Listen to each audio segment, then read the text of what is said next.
Hey, I've got a question for you today.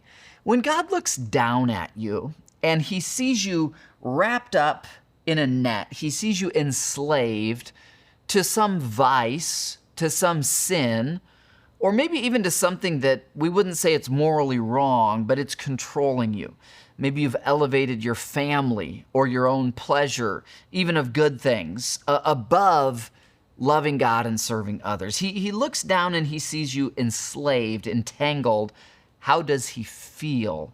What does he want for you? If you think of an animal that's caught in a net, and you think of a good person who comes by and clips the net so the animal can run free, this is the heart of God. But God gets angry about sin. He gets angry about anything that could harm you. And that's exactly how Nehemiah responds when some of the Jewish people come to him in chapter 5 and they say, hey, we're doing our best to rebuild the wall, but these people down the wall from us who are also working on it, they're slave owners of our own kids. And when Nehemiah hears this, chapter 5, verse 6, it says, when I heard their complaints, I was very angry. Nehemiah was angry because of the injustice. It wasn't right.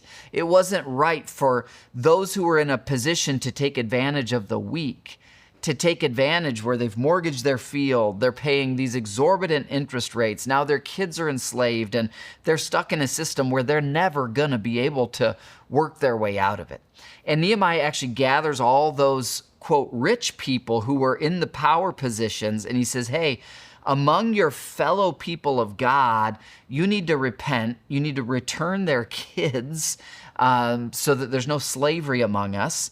And you need to forgive these debts that have these crazy, exorbitant interest amounts. It's a symbol of how God feels about sin in our lives. Now, a price had to be paid for our sin, and that was Jesus and his work on the cross. But I wonder today, as we continue through this unusual chapter, Nehemiah chapter 5, would you continue inviting God to reveal to you, God, is there anything that I'm entangled in? Anything that I'm enslaved by? Anything that is controlling me other than you? See you tomorrow.